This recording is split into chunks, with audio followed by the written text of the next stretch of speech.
바울은 복음을 위하여 수고를 아끼지 않습니다. 왜요? 그리스도의 덕을 세우기 위해서. 왜요? 빌립보 교회, 고린도 교회, 갈라디아 교회, 로마 교회 성도 한 사람 한 사람의 덕을 세우기 위해서 바울은 일평생 수고를 아끼지 아니하고 수고하고 헌신합니다. 오늘 말씀의 중요한 것도 이 모든 것은 바울이 자랑도 했다가, 바울이 핍박받은 것을 드러냈다가, 바울이 변증도 했다가, 바울이 훈계도 했다가, 이 모든 것은 결국은 너희의 덕을 세우기 위함이라. 고린도 교회의 덕을 세우기 위해서 바울이 지금 고분분투하고 있습니다. 19절 말씀, 너희는 이때까지 우리가 자기 변명하는 줄로 생각하는구나. 바울이 지금 변명하고자 그렇게 얘기하는 것이 아니에요. 바울이 지금까지 거짓 교사들의 자랑을 들었어요. 그래서 바울도 자랑해요. 이 바울의 자랑은 바울의 명예를 위함도 아니고 바울의 체면을 위함도 아니고 전적으로 너희의 덕을 세우기 위해서. 너희의 덕이 뭐죠? 고린도 교회를 아름답게 세우기 위해서 내가 구체적으로 자랑할 수밖에 없었다. 그럼 거짓 교사들이 지금 뭐 하고 있는 거예요? 마치 뱀이 하와를 미혹시켰던 것처럼 거짓 교사들이 고린도 교회 성도들을 미혹시켜요. 그래서 어떻게 해요? 그리스도의 진실함으로부터 떨어지게 해요. 그리스도를 향한 깨끗함으로부터 떨어지게 해요. 그래서 어떻게 해요? 고린도 교회 성도들을 부패하게 만드는 거예요. 세상 사람처럼 만들고 있는 거예요. 이것을 지금 바울이 두려워하고 있는 것입니다. 이미 고린도 교회 상황은요, 고린도 교회 성도들이 바울의 사도됨을 지켜주지 못했어요. 거짓 교사들이 들어와가지고 야 바울 추천서 있어 이렇게 바울을 비난할 때 고린도 교회 성도들이 그분은 하나님이 보내신 사도야 이렇게 딱 막아주지 못하고 그런가 봐 이렇게 다 넘어갔다는 얘기예요. 그래서 바울을 의심하고 바울이 전한 복음마저도 의심하고 있는 그런 상황에 놓여져 있는 거예요. 답답한 노릇이죠. 이런 상황에서 바울은 바보같이 나도 자랑합니다. 왜 바보같이 자랑해요? 고린도 교회를 세우기 위해서. 여러분 오늘 말씀에 바울이 너희의 덕을 세우기 위함이라 이렇게 말하고 있어요. 왜 믿음을 세운다 이렇게 표현하지 않고 덕을 세운다 그랬을까요? 여러분 믿음은요 어떤 간증이나 예화로 세워지는 게 아니에요. 간증이나 예화는 가지고 있는 믿음을 더 강하게 하고 가지고 있는 믿음에 더 확신에 이를 수 있도록 간증과 예화가 필요한 것이죠. 여러분 믿음을 세우는 것은 오직 하나님의 말씀의 능력 말고는 없는 줄 믿으시기 바랍니다. 근데 우리는 그런데 자꾸 쏠깃쏠깃한단 말이에요. 재미있는 말, 희한한 말, 내가 들으면 좋은 말 이런 말에 우리가 자꾸 귀를 열고 마음을 열고 오히려 담백한 복음에 대해서는 재미없어 하고 이것이 오늘날 현실입니다. 자, 20절 말씀 보세요. 내가 갈 때에 이렇게 표현합니다. 여러분 서신서에 보면 내가 갈 때 이 표현이 굉장히 많이 나와요. 여러 정황 속에서 바울이 끊임없이 내가 갈 때에 우리 주님께서도 이렇게 말씀하실 때가 있을 거예요. 내가 갈 때에. 예수님이 내가 갈 때에 이렇게 말씀하신다는 것은 뭡니까? 재림하시는 바로 그날이에요. 내가 재림할 바로 그때 일어날 수 있는 두려운 네 가지 상황. 바울이 이야기합니다. 내가 지금 고린도 교회에 편지를 쓰면서 내가 갈 때에 이런 일이 일어날까봐 저는 두렵습니다. 그러면서 바울이 네 가지를 이야기해요. 마찬가지입니다. 우리 주님도 내가 재림할 때에 너의 모습이 이러할까봐 내가 두렵다. 이러한 마음으로 우리가 말씀을 살펴볼 필요가 있습니다. 첫 번째 두려움이 뭐냐면요. 첫 번째가요. 21절 말씀에 너희를 내가 원하는 것과 같이 보지 못하고 내가 이렇게 기대했는데 기대한 모습이 아닌 거예요. 또 뭐예요? 내가 너희에게 너희가 원하지 않는 것과 같이 보일까 두려워한다. 바울이 딱 가봤더니 고린도 교회 성도들이 바울의 기대에 어긋나 있는 거예요. 말씀에 잘 서 있어야 되고 믿음의 덕으로 세워져 있어야 되는데 그런 모습이 아닌 거예요. 고린도 교회 성도들이 복음을 들었던 고린도 교회 성도들이 거짓 교사들의 말을 듣고 미혹해서 다 거기 넘어가 있는 거예요. 결국 바울이 가서 말씀으로 이들을 격려하고 위로함이 아니라 어떤 자기가 두려운 거예요?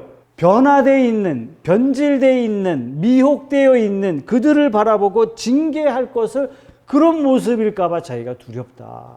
이렇게 이야기하고 있는 겁니다. 우리 예수님이 오실 때 저와 여러분이 주님이 기대하시는 모습으로 주님을 맞이할 준비가 된 주의 정결한 신부가 다 되시기를 축복합니다. 뭐 언젠가 회개하지. 오시기 전에 회개하지. 어떤 분이 얘기해요. 진짜 농담 삼아 죽기 직전에 회개하면 안 됩니까? 아, 그래도 돼요. 근데 그 죽는 날을 누가 알 수 있냔 말이에요. 목사님, 저는 죽기 직전 5분 전에 예수 믿을게요. 아, 그럴 수 있으면 그렇게 하세요. 누구도 자기 죽음을 예측할 수 없어요. 톨스토이의 단편선에 사람은 무엇으로 사는가? 이 단편선에 이렇게 얘기했어요. 하나님이 인간에게 3가지를 알려주지 않았다는 얘기예요. 그 두 번째가 뭐냐면 누구도 자기 한 치 앞을 예측하지 못하도록 하나님이 하셨다는 얘기입니다. 지금이 기회예요. 지금이 기회예요. 그렇다면 내가 주님을 맞이할 준비는 언제 돼 있어야 되냐면 내일 하지. 이거는 절대 그럴 수 없어요. 숙제는 내일이 가능하지만 주님 맞을 준비는 오늘 아니면 누구도 준비할 수 없다는 얘기입니다. 예수님도 말씀하셨어요. 그때 나도 모른다. 때와 기한은 아버지께만 달려있는 것이다. 그렇다면 예수님이 오실 때는 언제나 곧 오실 것처럼 사는 성도가 진짜 좋은 성도예요. 그렇게 사는 성도가 주님이 원하시는 모습으로 오늘을 살아낼 수 있는 그런 성도인 줄로 믿습니다. 두 번째 두려움은 이 두려움이에요. 다툼과 시기와 분냄과 당짓는 것과 비방과 수군거림과 거만함과 혼란이 있을까 두렵다. 고린도 교회 안에 거짓 교사들이 휘젓고 지나가는 바람에 성도들 사이에 다 다투고 서로 시기하고 분내고 너는 누가 추천서 써줬어? 뭐 이렇게 자랑하는 거예요. 너 어느 파 출신이야? 넌 유대인이야? 유대인이 아니야? 지금도 유대인은 그렇게 살고 있습니다만 이렇게 살아가는 사람들의 특징이 뭐죠? 계속 고린도 전후서가 뭘 얘기해요? 수건으로 얼굴이 가리워진 자다. 무슨 비유입니까? 성경을 읽어도 깨닫지 못한다는 그런 뜻이에요. 아직 구약에 머물러 있는 사람들이에요. 예수님이 오셔서 율법을 풀어 헤쳐 주셨지만 그걸 깨닫지 못하는 사람들이 수건으로 얼굴이 가리워진 자 이렇게 돼 있는 거예요. 아주 단도직입적으로 이때 당시 어떤 사람이냐면 유대인들이에요. 유대인들. 유대인만 구원받아 할례 받아야 돼 이렇게 이야기하고 있는 거예요. 그 율법의 마침이 예수님이 되셨고 할례 마침이 예수님이 되시려고 이 땅에 오셨는데 예수님을 영접했다고 하면서도 여전히 율법주의로 남아있는 그들 너희는 율법 지켜 안 지켜 이렇게 나오는 거예요. 수건으로 얼굴이 가려진 자. 이 사람들이 너는 의로운 사람, 너는 의롭지 못한 사람, 너는 굉장히 의로운 사람, 너는 좀 덜 의로운 사람. 교회에 무리를 당을 짓고 있어요. 다투어요. 시기하고 있어요. 분내고 있어요. 수근수근거려요. 뭘 수근거리죠? 아, 제발 이렇게 얘기하고 있는 거예요. 지금 고린도 교회의 형편이 다 이런 형편입니다. 서로 싸우고 시기하고 분내고 당짓고 중상모략하고 수근수근거리고 거만하고 혼란하고. 여러분 잘 생각해 보세요. 예수님이 이 땅에 오셨을 때 한국 교회를 어떻게 보실까? 한국 교회를 어떻게 보실까? 한국 교회 대부분의 많은 교회들이 다투고 있어요. 시기하고 있어요. 당짓고 있어요. 분내고 있어요. 서로 수군거리고 있어요. 가장 무서운 게 종교인들의 전쟁이에요. 종교인들의 전쟁은 신의 이름으로 싸우기 때문에 상대가 죽어야 끝나는 거예요. 가장 잔인한 거예요. 협상이 없어요. 타협이 없습니다. 기독교인들끼리의 싸움이 이렇다는 얘기예요. 그러니까 자기가 무슨 명분으로 싸워요? 주 예수 이름으로 싸우는 거예요. 그러니까 자기의 생각을 고치고 양보하고 타협할 마음이 한치도 안 갖고 있는 거예요. 이게 정말 무서운 겁니다. 한국 교회가 이러고 있는 거예요. 왜 이렇게 됐어요? 그리스도를 향한 진실함과 깨끗함에서 떠나 있기 때문에, 다른 말로 복음을 잃어버렸기 때문에 이러고 있는 것입니다. 주님이 재림하실 때 아마 바울의 심정으로 예수님이 두렵다. 이런 한국교회를 보니 내 마음이 두렵다. 이렇게 염려하지 않겠습니까? 그래서 우리가 교회에서요, 교회를 섬긴다는 것, 말씀대로 산다는 것 결코 피상적이지 않습니다.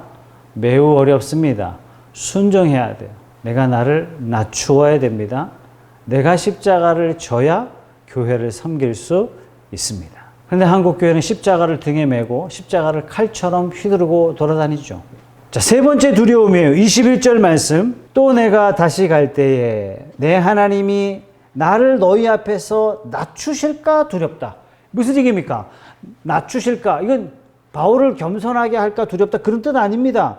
하나님이 나를 낮추신다는 얘기는 나를 부끄럽게 할까봐 저 두렵습니다. 이런 얘기하는 거예요. 왜 바울이 낮아져요? 바울아, 네가 과연 개척하고 네가 섬긴 교회 고린도 교회가 어떠하냐? 고린도 교회 안에 어떤 일이 벌어졌어요? 성도들이 타락했어요? 성도들이 타락했다는 얘기는 목회자의 부끄러움이란 얘기예요. 바울의 가장 부끄러움이 될 수밖에 없다는 얘기예요. 내가 이것 때문에 여러분들이 타락하여, 여러분들이 부패하여, 여러분들이 세상을 닮아감으로 말미암아 내가 여러분들을 봤을 때 하나님 나를 낮추실까? 내가 부끄러움을 당할까? 두렵습니다. 후반절 말씀에 네 번째가 또 나옵니다. 내가 전에 죄를 지은 여러 사람의 그 행한 바. 그러니까 바울이 1차 편지를 쓰기 전에 고린도 교회 안에 이런 사람들이 많다 이야기를 들은 거죠. 더러움과 음란함과 호색함을 회개하지 아니함 때문에 슬퍼할까 두려워하노라. 이것 때문에 바울이 고린도전서를 보냈어요. 또 이야기를 들었습니다. 고린도 후서 편지를 보내면서 바울의 두려움이 있어요. 내가 완전히 무너질까 봐 두렵습니다. 목회자로서 사랑하는 성도를 잘못된 길로 가는 성도들을 향해서 가르치고 때로는 권면하기도 하고 때로는 징계해요. 집사님은 성찬에 참여하지 마십시오. 성도님은 성찬에 참여하지 마십시오. 성도님은 죄를 속죄하는 마음으로 지은 죄를 회개하는 마음으로 1년 동안 교회 청소하십시오. 뭐 이런 권면을 한단 말이죠. 심지어 말을 안 들어요. 그렇게 했는데도 출교는요 교회를 떠나라는 얘기예요. 그때 당시에 교회를 떠나라는 얘기는 우리 교회를 떠나라는 그런 개념이 아닙니다. 기독교인에서 떠나라는 얘기예요. 그러니까 사형 선고예요. 사형 선고예요. 목회자 입장에서는 사형 선고예요. 이런 마음 아픈 일들이 일어날까 봐 내가 두렵다. 어떤 일 때문에? 더러움과 호색함과 음란함과 회개하지 않는 일들, 이런 일들이 여전히 버젓이 고린도 교회 안에 일어나면 안 됩니다. 여러분, 이런 두려움에 바울이 두려워하는 이 기준으로 한국 교회가 감당할 교회가 있습니까? 우리가 하나님의 진노에 대해서 너무 호의적으로 생각해요. 하나님은 사랑이니까, 하나님 사랑이니까, 에이, 하나님 사랑이야. 네, 하나님은 사랑입니다. 그러나 죄를 미워하시는 하나님이십니다. 바울은 이 네 가지 두려움에 휩싸여 있는 거예요. 크게는 신학적인 두려움, 윤리적인 두려움, 이 두 가지로 나눌 수 있지만 사실상 이것은 전혀 다른 게 아닙니다. 동전의 앞뒷면과 똑같은 거예요.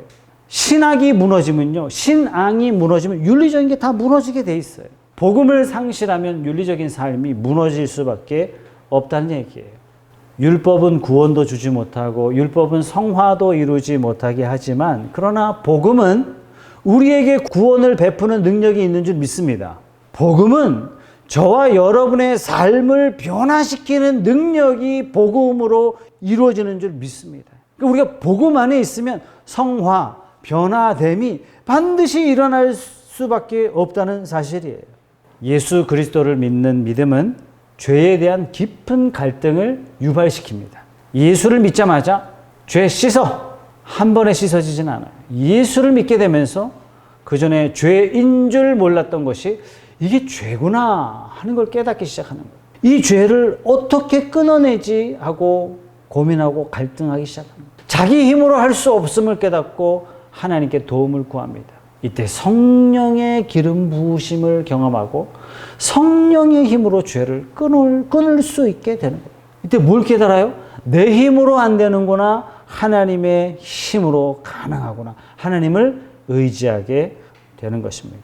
그런데 이런 고민을 하지 않고 이런 도전이 주어졌을 때 죄에게 자신을 그냥 내버려 두면 우리 양심이 화인맞게 돼요. 우리 양심이 굳어가는 거예요. 여러분, 구약 내내 하나님이 하나님의 백성들에게 뭐라고 말씀하셨어요? 혼내실 때마다 목이 뻣뻣한 백성들아, 목이 곧은 자야. 이렇게 말씀하시는 거예요. 하나님의 말씀을 듣고도 외면하는 거예요. 아유, 뭐 하나님이 그렇게까지 하시겠어. 사랑하는 성도 여러분, 고린도 교회에 주시는 4가지 두려움인데 이거는 정확하게 우리에게 주시는 두려움이에요. 예수님이 지금 당장 재림 안 하시는 이유는 이 4가지가 여전히 우리에게 쌓여 있다는 뜻입니다. 우리에게 기회를 주시는 거예요. 복음으로 재무장하십시다. 예수 그리스도의 십자가로 재무장하십시다. 하나님이 나를 어떻게 사랑하는지 깨달아야 돼요.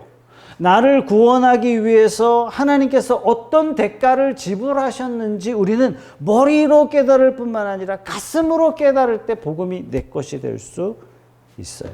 오늘 바울은 고린도 교회를 바라보면서 두려워하고 있는 4가지는 고린도 교회가 있었던 그때 당시 고대의 문제가 아니라 지금 나의 문제, 현대 교회의 문제로 오늘 하나님께서 생생하게 말씀하신다는 사실을 잊지 마십시다.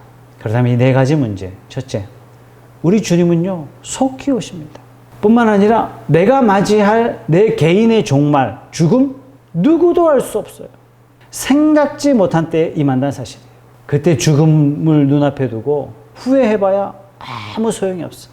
내가 오늘 주님 앞에 살아가는 삶의 모습으로 신랑 되신 예수님을 지금 맞이하는 신부와 같은 마음으로 오늘을 살아가는 저와 여러분들이 되십시다. 2번째, 다툼과 시기와 분냉과 파당을 짓는 것, 비방하는 것, 비방할 내용이 분명히 있어서 비방하는 것, 그래도 옳지 않다는 얘기예요. 당 짓는 것, 수근수근거리는 것, 혼란 다 벗어나십시오. 어떤 것이 되었든지 간에 죄를 버리십시오. 3번째, 우리 주님이 오실 때 나를 낮추실까 두려워해야 돼요. 두려움이 경건입니다. 경외함이란 다른 말로 두려움이에요. 쉬운 표현으로 하자면 두려움이에요. 오늘날 한국교회가 하나님을 너무 친밀하게 하는 건 좋지만 경건성을 잃어버렸어요. 경건성. 하나님에 대한 두려움이 없어요. 하나님을 두려워합시다. 마음 닿을 때 하나님 찾다가 열받고 화딱지 날 때 하나님의 이름을 자기 마음대로 내팽개치는 이거는 있을 수가 없는 일이에요. 마치 우상 숭배하는 사람하고 똑같은 행동이에요. 하나님은 만홀히 여김을 받지 않으시는 분이에요. 하나님은 크고 두려우신 분이십니다. 사랑하는 성도 여러분, 하나님은 두려운 분이에요. 이 말세에 그 두려운 하나님을 만나지 아니하고 인자하시고 자비가 무공하신 그 하나님을 늘 동행하는 저와 여러분 되시기를 축복합니다. 마지막 4번째, 이 마지막 시대의 특징이요, 더러움이에요. 호색함이에요. 음란함이에요. 회개하지 않음이에요. 너무 죄짓고 떳떳해. 뭐 그래서 어쩌라고요. 이게 요즘 사람이에요. 여러분, 거룩함이란 우리가 검정색 옷을 입었다고 거룩함이 아니라 이런 세상과 다르게 살기로, 다른 걸음을 걷기로 내 발걸음을 딛는 것, 이것이 거룩함이에요. 저 다르게 살겠습니다. 그것을 우리는 성도라고 부르는 것이죠. 사랑하는 성도 여러분, 이 마지막 시대에 하나님께서 이러한 마음으로 저와 여러분들을 기대하시고 저와 여러분들이 그러한 마음으로 말세를 살아가기를 원하십니다. 하나님, 제가 그러한 사람이 되게 해 주십시오. 이 마지막 시대에 경건을 잃지 아니하고 크고 두려우신 하나님 앞에 그 하나님을 마치 곧 배울 것 같은 그런 마음으로 이 마지막 시대를 살아가는 그러한 성도가 되게 해 주시옵소서. 우리 다 같이 한번 통성으로 기도하겠습니다.